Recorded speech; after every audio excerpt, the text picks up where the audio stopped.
ভাই, ভাবি, তোমরা কি ভিতরে আসো? বাইরে আসো। এইদিকে আসো, দেখে যাও রিপন আসছে বউকে নিয়ে। কি হলো? কই গো, আসো না, আসো আসো। কিরে ভাই, তোর চেহারা এত শুকিয়ে গেছে, কি হলো? আয় ভিতরে আয়। আচ্ছা তুমি চেয়ারটা নিয়ে আসো, যাও চেয়ারটা নিয়ে আসো। এই থামো তো ভাইয়া, তোমার সঙ্গে আমি প্রীতি করতে আসি নাই, আমি একটা জরুরি কাজে আসছি। তুমি এদিকে আসো, তোমার সঙ্গে আমার কথা আছে। কি বলো?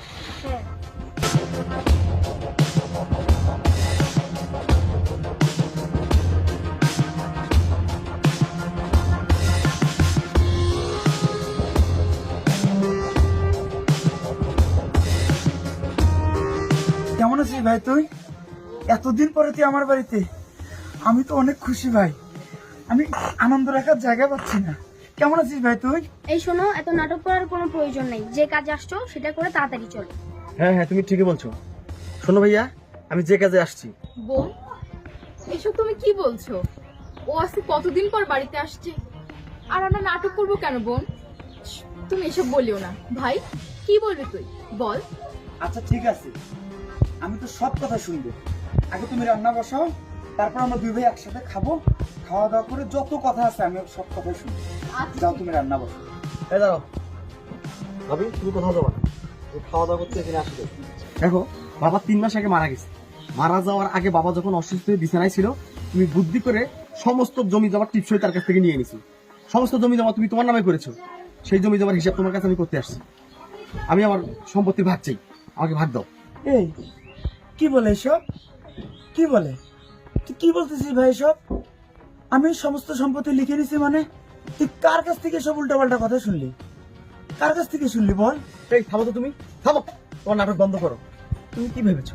তুমি কি ভেবেছো আমি কিছু জানি না? আর লোকে আমাকে কি বলবে? আমার বুদ্ধি হয়নি, আমার বুঝাই নাই। তুমি মানুষকে দেখো, তুমি ভাঙ্গা বাড়িতে থাকো, তোমার কিচ্ছু নাই।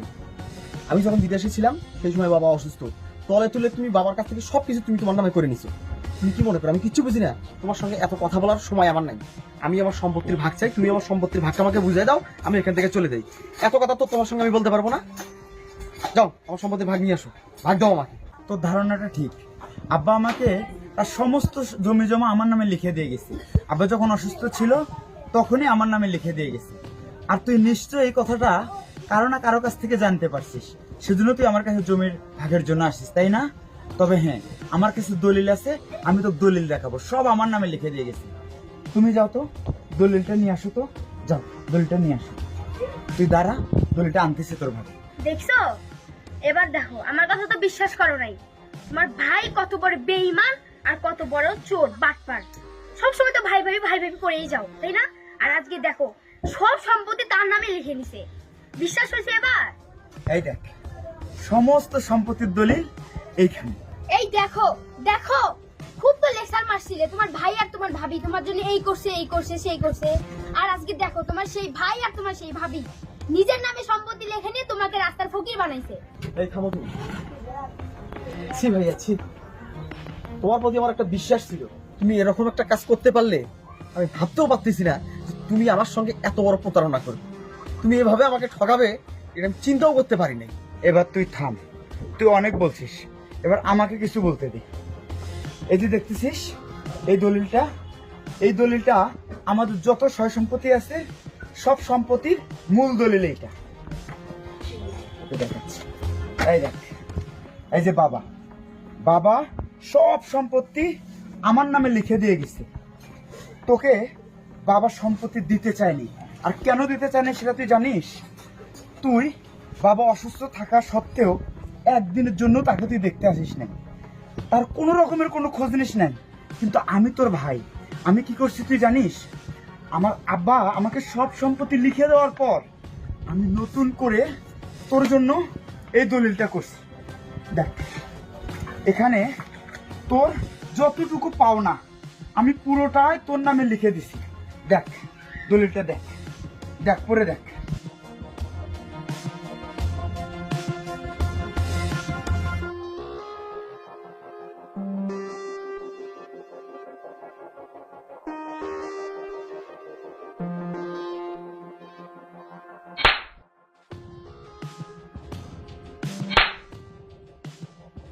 কি ব্যাপার, তুমি আমার গায়ে হাত দিলে কি জন্য?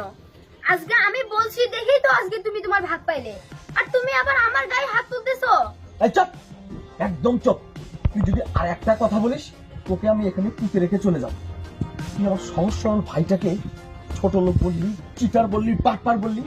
আরে শোন, আমি আগে থেকেই জানতাম আমার ভাই কখনো আমার সঙ্গে প্রতারণা করতে পারে না, আমার ভাই কখনো আমার সঙ্গে 2 নাম্বারই করতে পারে না। সকালে বিকালে কোনো একটা সময় তুই আমাকে শান্তিতে থাকতে দিসনি। সব সময় এই সম্পত্তির জন্য তুই আমাকে খোটা দিয়েছিস। তুই আমাকে বলেছিস আমার ভাই সমস্ত সম্পত্তি তার নামে লিখে নিয়েছে, কিন্তু আমি জানতাম রে, আমি জানতাম আমার ভাই কখনো আমার সঙ্গে প্রতারণা করে না। এটা প্রমাণ করার জন্য তোকে আমি এই পর্যন্ত নিয়ে আসি। দেখেছিস, তুই নিজের চোখ দিয়ে দেখতে পেয়েছিস আমার ভাই আমার জন্য আমার সম্পত্তি রেডি করে রেখেছে। আমার ভাই চিটার নয়, আমার ভাই বাটপার নয়। আচ্ছা ভাই, আমি তোর ভাগের ভাগ পুরোটাই তোকে বুঝিয়ে দিছি। আমারই ভাঙ্গা ঘর, ভাঙ্গা বাড়ি, ভাঙ্গা জীবন, এলোমেলো জীবন নিয়ে আমি ভালো আছি ভাই। তুই তোর বড়লোক বউকে নিয়ে তোর শ্বশুরবাড়িতে গিয়ে থাকবি, ভালো থাকবি। আমি সব সময় দোয়া করব তুই যেন ভালো থাকিস। তবে ভাই, আমি তোর সাথে কোনো রকমের কোনো 2 নম্বরই করছি, কোনো প্রতারণা করছি, এই কথাটা তোর মুখ থেকে কোনোদিন বলবি না ভাই। তুই ভালো থাকিস, ভালো থাকিস। চল। দাঁড়াও ভাইয়া, দাঁড়াও। তুমি কই যাও? তুমি সবকিছুর ভাগ দিছো, আরো একটা জিনিসের ভাগ আমার বাকি আছে, সেটার ভাগ আমাকে দিয়ে যাও। ওটার ভাগ তো তুমি এখন আমাকে দাও নাই, আর ওটার ভাগ না নিয়ে আমি এখান থেকে যাচ্ছি না। ওই জিনিসটার ভাগও আমাকে তুমি দাও। কি বলিস তুই ভাই সব? আমার আর কি আছে? আমি তোরে আর কিসের ভাগ দেব? রিপন, তোকে তোর ভাই সব তো দিয়ে দিল, তুই আবার কিসের ভাগ চাচ্ছিস ভাই? আরো কি চাই তোর, বল কি চাই তোর আর? আমি, তুমি বোঝো না আমি কিসের ভাগ চাই? আমি বোঝাচ্ছি ভাইয়া, আমি তোমার বইয়ের ভাগ চাই। এই কি বলছিস তুই এসব? আমি তোর বড় ভাবি, দেখ এসব উল্টাপাল্টা কথা বলিস না। এই তুমি কিছু বলছো না কেন? ও এসব কি বলছে? এই থামো তুমি। তোমার ভাগ না নেওয়া পর্যন্ত আমি এখান থেকে 1 পাও নড়বো না। তোমার স্বামী কি বলবে? কি বলবে? কি হলো ভাইয়া, তুমি চুপচাপ দাঁড়ায় আছো কেন? দাও তোমার বইয়ের ভাগ আমাকে দাও। আমি ভাগ না নিয়ে এখান থেকে যাচ্ছি না। দাও আমাকে ভাগ দাও, দাও তোমার বইয়ের ভাগ আমাকে দাও। এই তুই কি বলছিস এসব? তোর কি মাথার সমস্যা হয়েছে নাকি? তুই আমার বইয়ের ভাগ চাস? আর এটা যদি মানুষ জানে, আমি সমাজে মুখ দেখাতে পারবো? মানুষ মনে করবে তোর আমার বইয়ের সাথে অবৈধ সম্পর্ক আছে। তুই কি বলতেছিস সব? কেন ভাইয়া, এখন তোমার খুব কষ্ট হচ্ছে তাই না? খুব কষ্ট হচ্ছে। আমি যখন এই এতটুকু বয়সের, তখন মা আমাকে ছেড়ে অনেক দূরে চলে যায়। সেই সময় তুমি এই মহিলাটাকে এই বাড়িতে নিয়ে আসো। তারপরে কে আমাকে মানুষ করে, কে আমাকে ভাত তুলে খাওয়ায়, কে আমাকে হাতে ধরে লেখাপড়া শেখায়? এই মহিলাটা, যার জন্য আমি রিপন আজকে এত বড় হয়েছি, নিজেকে বুঝতে শিখেছি। কে শেখাইছে আমাকে? এই মহিলাটা। এত কষ্ট করে লেখাপড়া কে করেছে? তুমি। তোমার টাকায় আমি বিদেশে গিয়েছি, এত টাকা ইনকাম করেছি, এত ভালো পড়াশোনা করেছি, কোথা থেকে? তোমার জন্য তা হয়েছে। আজকে সম্পত্তির ভাগ দিয়েছো, আজকে আমাকে লেখাপড়া করায় তুমি বড় করেছো, সবকিছু তুমি আমাকে দিয়েছো। তাহলে আমার মায়ের ভাগ তুমি আমাকে কেন দিবে না? আমি তো মায়ের ভাগ ছেড়ে এখান থেকে যাবো না। হ্যাঁ, আমি 1 পাও নড়বো না এখান থেকে। আমি আমার মায়ের ভাগ নেব, তারপর এখান থেকে যাব। তাছাড়া আমি এখান থেকে যাব না। এটা আমার সাফ সাফ কথা, আমি যাব না। তুমি আমার মায়ের ভাগ আমাকে দাও। আমি আমার মায়ের ভাগ নিয়ে আমি এখান থেকে যাব না ভাইয়া। তুমি সবকিছু আমাকে দিতে পারলে আমার মায়ের ভাগ কেন আমাকে দেবে না? কেন এখান থেকে আমাকে বঞ্চিত করবে তুমি? বলো ভাইয়া, বলো। আজকে সমাজের লোক কি বলবে?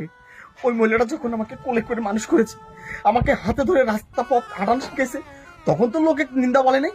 আজকে কেন লোক নিন্দা কথা বলবে? আমি কারো নিন্দা কথায় কান দিতে রাজি না। আমি আমার মায়ের ভাগ চাই, তুমি আমার মায়ের ভাগ আমাকে দাও। আমার মায়ের ভাগ তুমি আমাকে দাও। এই কি বলছো এসব পাগলের মতো তুমি? একটা কথা বলবি না তুই, একটা কথাও বলবি না। আর নিজে তো কখনো মা হতে পারবি না, শয়তান মেয়ে। আর তোরা তো শুধু পারিস সুখের সাজানো সংসারগুলো তছনছ করতে। আমার মায়ের মতো একজন ভাবি, তার সম্পর্কে তুই কত নিন্দা কথা আমাকে বলেছিস।